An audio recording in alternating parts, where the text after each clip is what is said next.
Kenapa berhenti, Kakang? Lihat di bawah sana. Ada iring-iringan bala tentara. Ah, iya benar. Tentara dari mana mereka? Ada benderanya, tapi tidak jelas. Ayo kita dekati.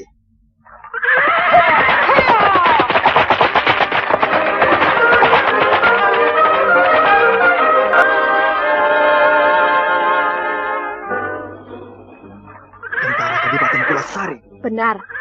Benderanya dan seragam pakaiannya, saya masih ingat. Mau kemana mereka? Membawa pedati gerobak 3 buah besar-besar dan penuh dengan muatan barang. Jelas mereka bukan mau perang. Sebab jumlahnya hanya sedikit, 20 orang dan membawa barang. Ayo kita cegat. Baik, Kakang.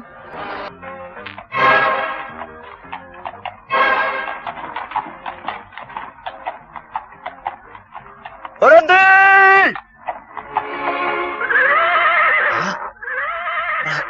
Raja Madangkara. Kau tahu siapa aku? Saya pernah melihat tuanku di Kadipaten Lungsek ketika tuanku akan menyerbu ke Kuntala. Oh ya? Hamba Punggawa Waratnala mengaturkan sembah. Kenapa kau menyembahku? Kami adalah utusan Adipati Karabanga, hendak ke kerajaan Madangkara untuk mempersembahkan upeti kepada tuanku Baginda Brahma Kumbara. Hah? Jadi kalian mau ke Madangkara? Begitulah tuanku. Kenapa Adipati memberi aku upeti? Inilah suratnya, tuanku. Kok 2? Satu untuk tuanku dan satu lagi untuk Pangeran Giripati. Oh iya? Daulat tuanku. Karena surat yang ini untuk aku, maka aku baca di sini saja. Daulat tuanku.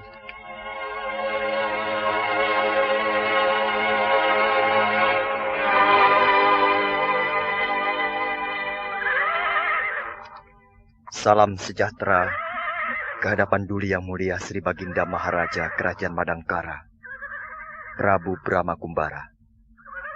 Terimalah persembahan ini sebagai pertanda rasa bersalah dan mohon ampun. Semoga Paduka Yang Mulia berkenan menerimanya. Adipati Karabanga.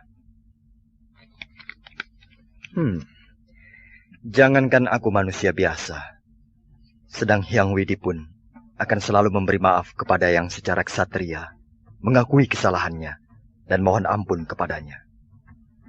Maka dengan ini, aku Brahma Kumbara, Raja Kerajaan Madangkara, memberi ampun kepada Adipati Karabanga. Oh, bahagialah tuanku, dan kebahagiaan itu akan hamba sampaikan kepada Kanjeng Adipati Karabanga. Kau berangkat terus ke Madangkara.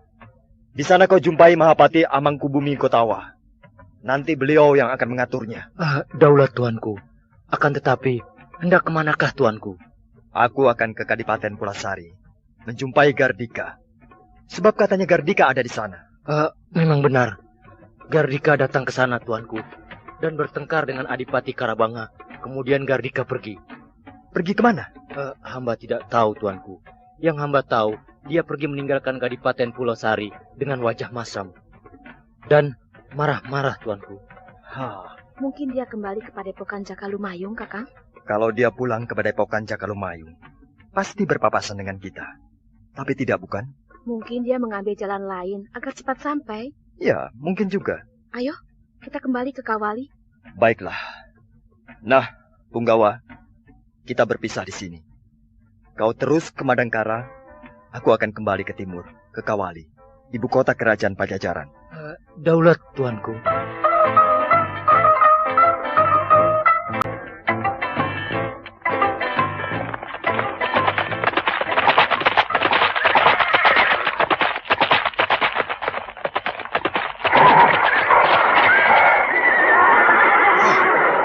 Anggawuni, ada apa kau ini?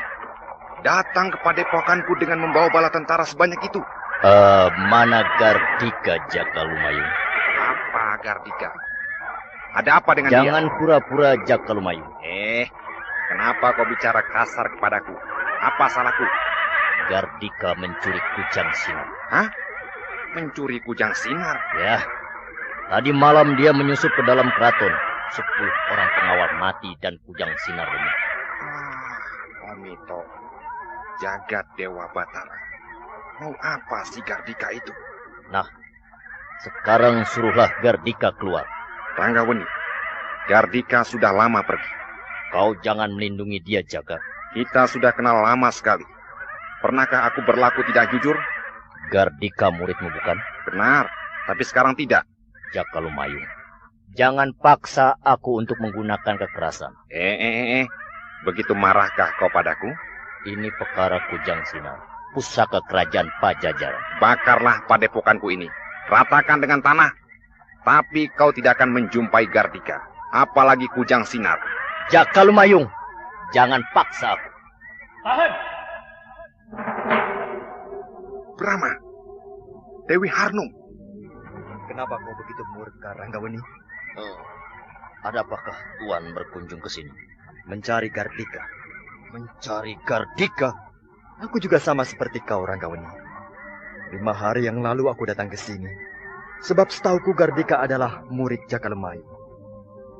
Tapi ternyata tidak. Lalu aku pergi ke Kadipaten Pulasari.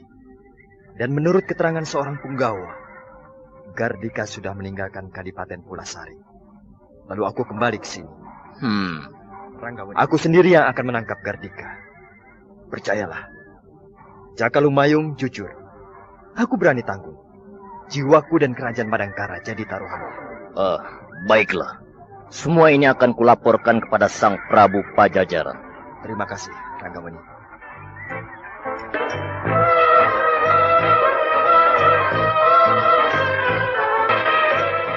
Saudara Jaka Lumayung, kenapa kelihatannya Anda takut kepada tentara Pajajaran? Aku tidak mau mengulangi kesalahanku yang diperbuat oleh ayahku dulu. Ketika beliau digempur oleh bala tentara kerajaan Tanjung Singguru, yang ilmu kedijayaannya tidak berada di bawah kita, serta 100.000 bala tentara. Akan sanggupkah aku menahan gempuran mereka? Terus terang, aku tidak sanggup. Ya, saya mengerti. Lalu si Gardika itu apa maunya? Mencuri Kujang Sinar? Untuk jaminan, Kakang Brahma. Jaminan? Iya, dia akan mendatangi beberapa kerajaan. Dan dengan Kujang Sinar di tangan, pasti raja-raja kerajaan lain akan percaya dan takut. Sebab siapapun orangnya yang sanggup memegang Kujang Sinar, dia adalah seorang yang sangat dikjaya tanpa tanding dan bukan manusia sembarangan. Begitu kepercayaan mereka. Seperti dulu, Pangeran Sulantara yang ingin jadi Raja Sumedang Larang, dia pun membutuhkan Kujang Sinar sebagai jaminannya. Lalu kerajaan mana yang akan didatangi terlebih dulu oleh Gardika? Kerajaan Tanjung Singguru. Tanjung Singguru? Ya, Raja Tanjung Singguru terkenal seorang yang ambisius, punya kecenderungan untuk meluaskan wilayah kerajaannya. Nah, raja model begitu yang cocok dengan Gardika. Wah, pintar juga kau membuat perhitungan, Harnum. Ya, perhitungan Dewi Harnum masuk akal. Nah, jangan membuang-buang waktu. Cepatlah kalian berangkat ke kerajaan Tanjung Singguru. Baik, selamat tinggal Jaka Lumayung. Selamat jalan.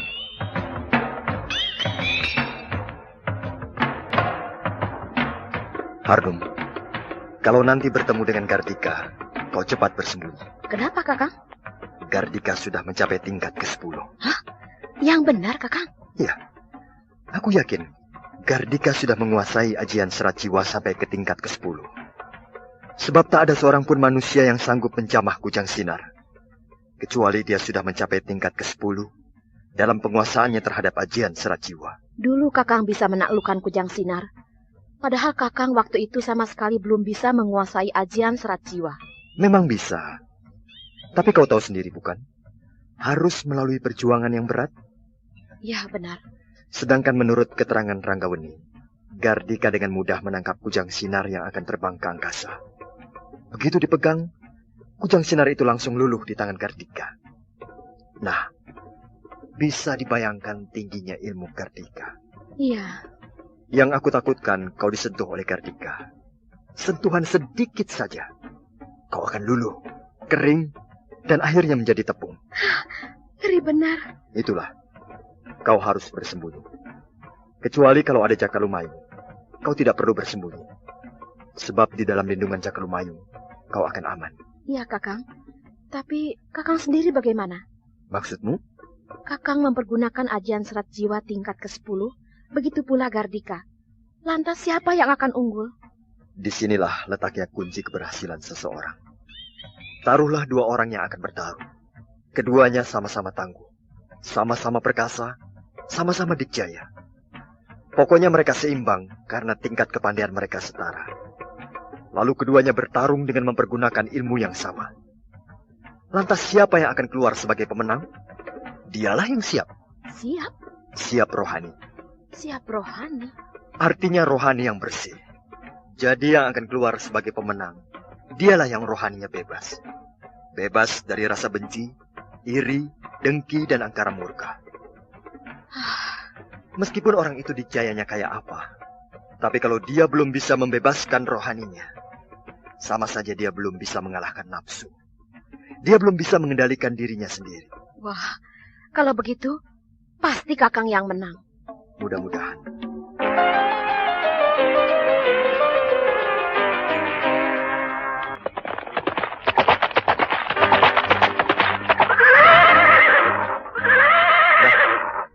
Kita sudah berada di kaki Gunung Gede sebelah timur.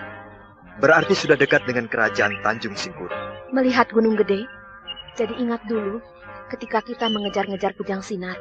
Sekarang juga kita sedang mengejar Kujang Sinar. Sebab Kujang Sinar berada di tangan Gardika, bukan? Iya benar. Awas!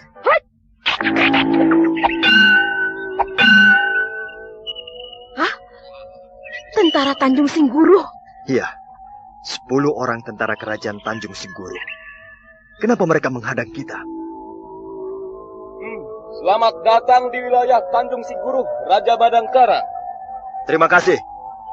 Tapi apakah begini caranya orang Tanjung Singguru menyambut tamunya? Kau bukan tamu. Aku berkunjung secara baik-baik. Apakah bukan tamu namanya? Jangan pura-pura. Kau datang untuk mencari Gardika, bukan? Hah? Kok mereka tahu? Tentu saja kami tahu, Nona Manis. Sebab Gardika memerintahkan kami untuk menangkap kau. Dan Raja Badangkara. Tepat dugaanmu, Harnum. Raja Tanjung Singguru memang cocok dengan Gardika. Iya, Gardika memang lihai. Bisa mempengaruhi Raja Tanjung Singguru. Jangan banyak cakap. Turun dari kuda. Letakkan kedua tanganmu ke belakang. Kami akan mengikatmu. Dengar, kami tidak bermusuhan dengan kerajaan Tanjung Singguru. Sekarang bermusuhan. Baiklah. Ayo, Harnum. Kita turun dari kuda. Baik, Kakang. Hup, ya. Ikat mereka. Brahma dulu. Baru perempuan itu. Hei. Tali pengikat itu hangus. Gila. Tambang yang mengikat tangan Brahma adalah tambang yang kuat. Tapi gosong. Mengepul. Mengeluarkan asap. Dan hancur jadi abu. Makanya cari tali yang betul. Supaya tidak jadi abu seperti itu. Kau pakai ilmu ya? Pasukan, serang!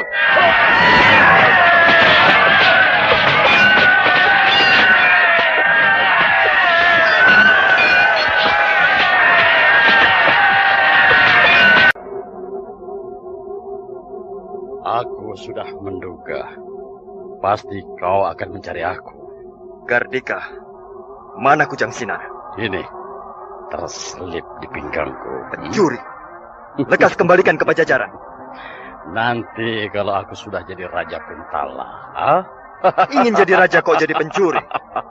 Itu urusanku. Gardika, Hmm. aku memang mencarimu. Tapi bukan karena urusan pribadi kita berdua. Melainkan aku ditugaskan oleh Prabu Pajajaran untuk mengambil Kujang Sinar dari kau. Apakah di Pajajaran sudah tidak ada lagi jago sehingga minta bantuan pada kau? Karena kau mencuri mempergunakan ajian serat jiwa, maka yang harus mengambilnya lagi dari kau juga harus yang sudah bisa menguasai ajian serat jiwa. Kau tahu ajian serat jiwa? Kenapa tidak?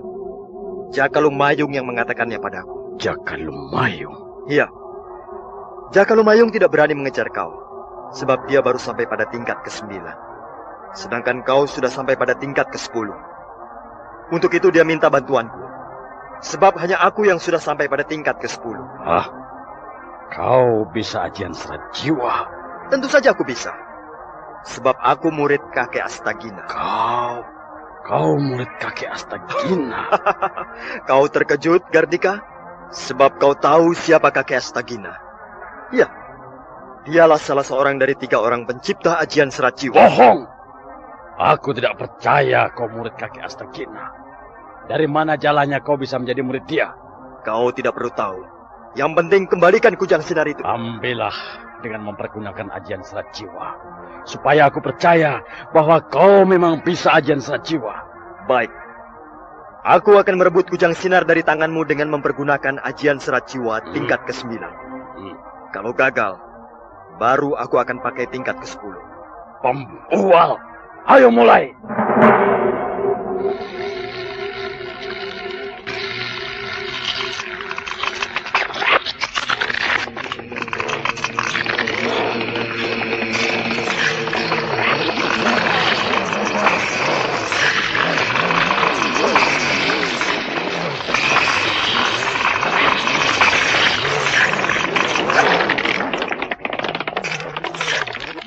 Benar, dia bisa ajian serat jiwa tingkat ke-9.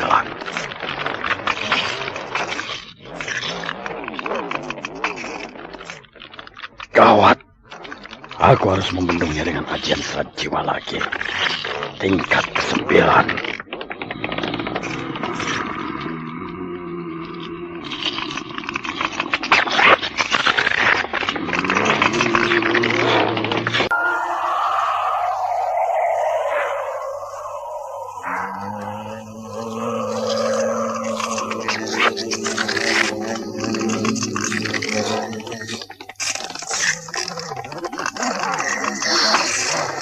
Mengerikan. Suaranya begitu aneh dan mengerikan. Kakang Brahma dan Gardika berdiri berhadapan dalam jarak 10 meter. Keduanya saling pandang. Mereka tidak menggerakkan tangan atau kaki. Sebagaimana biasanya orang yang akan bertarung membuat satu bentuk jurus tertentu. Tapi mereka hanya diam. Seperti patung.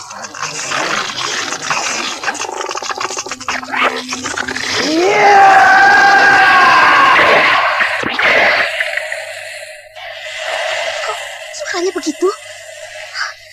Aku kira waktu tubuh Kakang Brahma dan Gardika saling menempel, akan terdengar suara ledakan yang dahsyat. Tapi hanya suara menceos seperti penggorengan yang panas disiram air.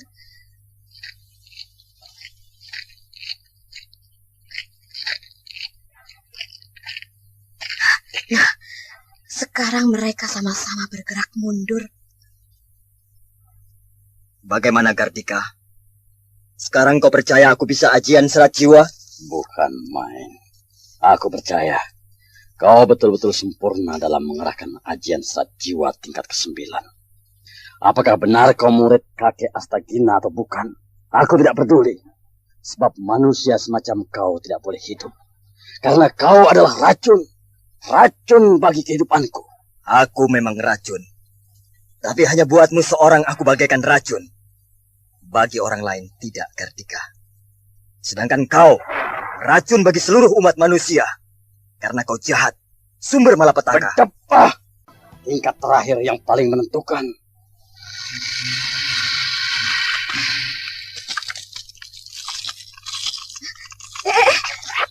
Tubuh Kakang Brahma dan tubuh Gardika, kenapa jadi begitu?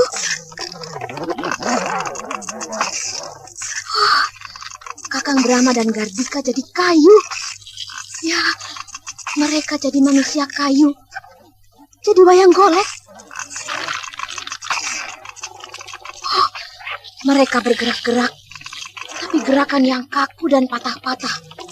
Oh, mereka berdua itu sedang menggerakkan ilmu apa? Kenapa mereka berubah menjadi manusia kayu? Nah, sekarang mereka bergerak maju, saling mendekati. Oh, mereka berpelukan. Gardika memeluk Kakang Brahma dengan erat. Begitu juga Kakang Brahma memeluk Gardika dengan erat sekali. Mereka terus berpelukan. Tubuh mereka menjadi satu. Seakan tidak mau berpisah.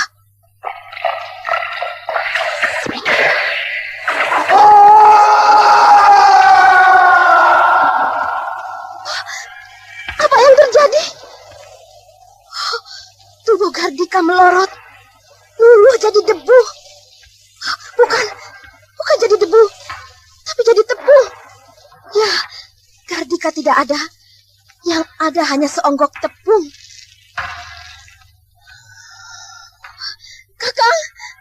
Kakang Brahma, kau tidak apa-apa? Sehat walafiat. Apakah seonggok tepung itu apa di atas tanah itu? Iya, dia adalah Gardika. Gardika, manusia yang paling perkasa kini telah tiada. Arwahnya sudah melayang ke alam baka. Marilah, Harma. Seonggok tepung itu kita bungkus. Lalu kita kubur sebagaimana layaknya mengubur jenazah. Mari, Kakang.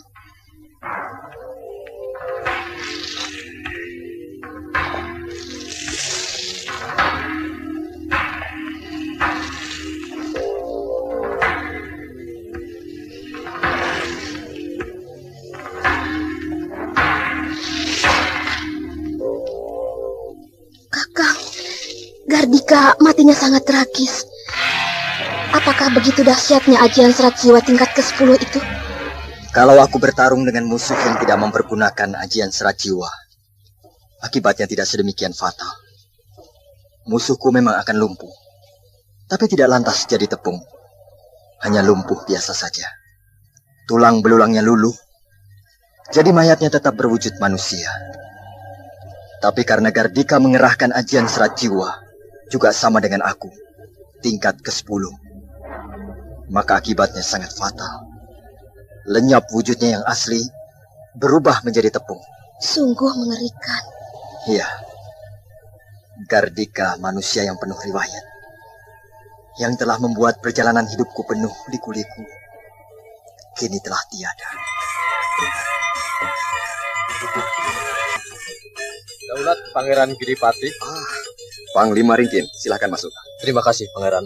Bagaimana, Panglima? Sudah ada berita tentang Rai Mas Brahma? Belum, Pangeran.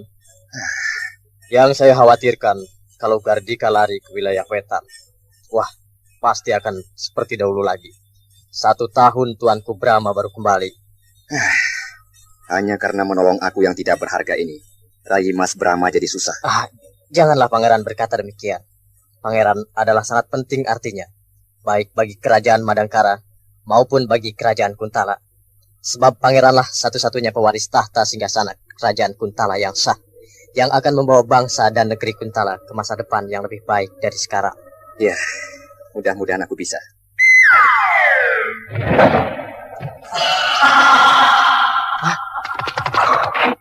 Tuanku Brahma, Tuanku telah pulang. Rai Mas Brahma. Bagaimana keadaan di sini? Tetap sejahtera, Tuanku. Bagus, Rai Mas. Bagaimanakah? Apakah Hyang Widi bersama saya, Kakang Mas Pangeran Giripati? Saya berhasil melenyapkan Durjana Angkara Murka, sumber malapetaka. Jadi, iya, Gardika sudah tewas. Dewata yang agung, syukurlah. Nah, saya mohon Kakang Mas Pangeran Giripati segera berkemas, sebab besok sudah harus berangkat ke kerajaan Kuntala. Tentu Rai Mas. Kasihan rakyat Kuntala. Mereka sangat mengharapkan Kakang Mas. Iya, cukup lama tahta singgasana kerajaan Kuntala kosong. Kasihan rakyat. Panglima. Daulat, Tuanku. Besok kau sendiri yang memimpin pasukan istimewa yang akan mengawal Kakang Mas Pangeran Giripati pulang ke kerajaan Kuntala. Daulat, Tuanku. Titah Tuanku hamba junjung tinggi. Sekarang kau pergi ke penjara. Keluarkan Kendala. Kendala? Kendala dikeluarkan? Iya.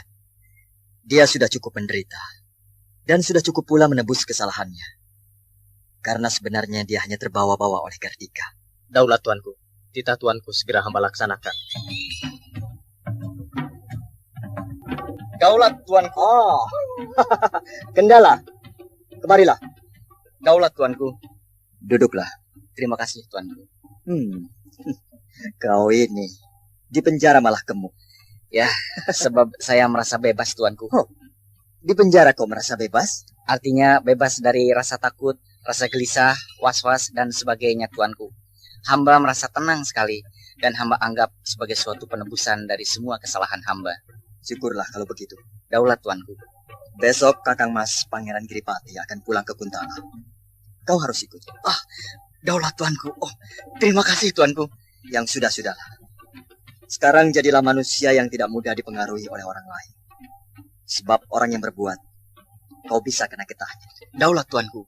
Nah, sekarang pergilah ke Balai Semah. Bantulah Pangeran Giripati yang sedang berkemas-kemas. Daulat tuanku. Terima kasih. Terima kasih tuanku.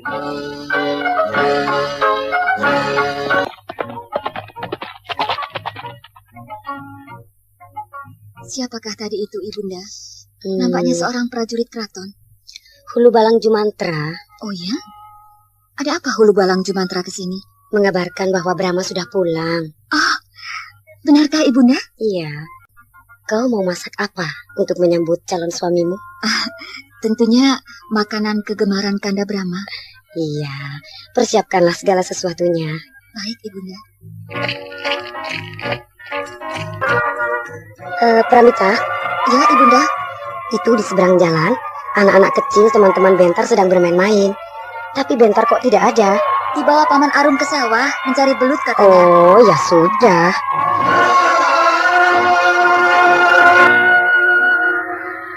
Ibu? Brahma, anakku. Kau ini masih seperti anak kecil. Datang diam-diam, terus membuat kaget ibu. Tuh, ditertawakan Mang Kohang tukang kebon.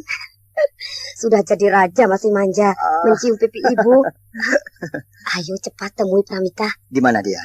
Di kamar. Sedang apa? Ya, membersihkan kamar. Oh.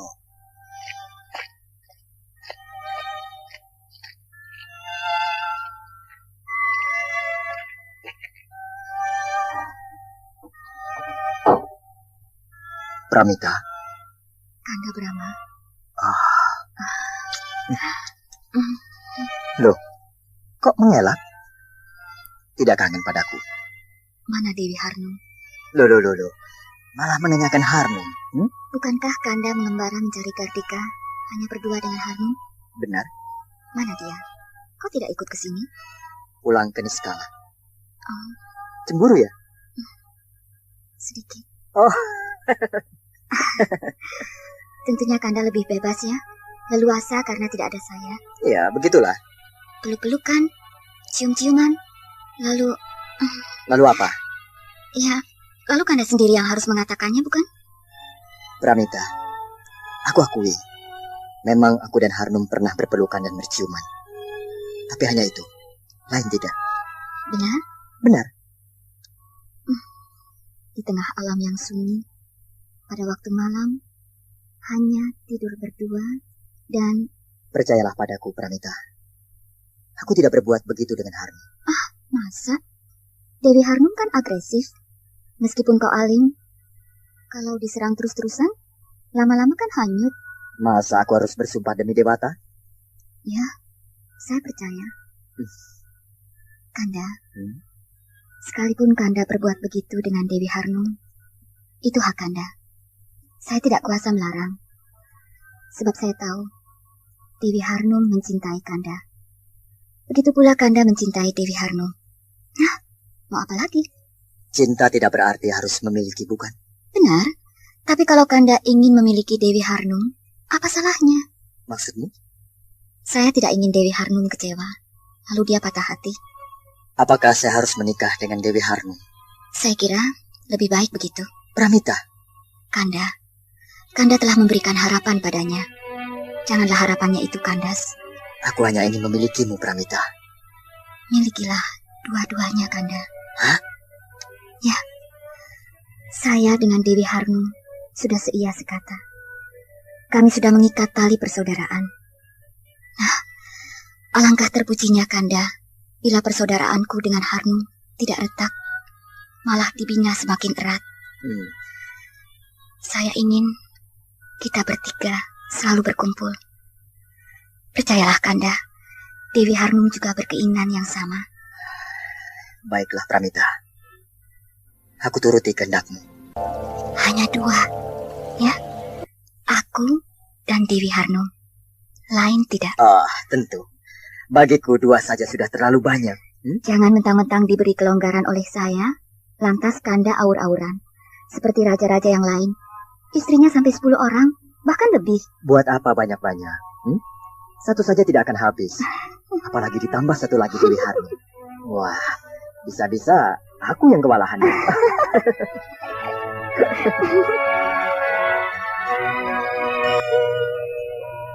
Dewi Pramita memang tidak bisa memungkiri kenyataan bahwa sebenarnya Brahma mencintai Harnum. Begitu pula Harnum sangat mencintai Brahma. Maka dengan tekad yang tulus, dia menerima kehadiran Harnum di dalam mengayuh bahtera hidupnya bersama Brahma. Memang sudah menjadi adat pula bahwa seorang raja sudah biasa punya istri banyak.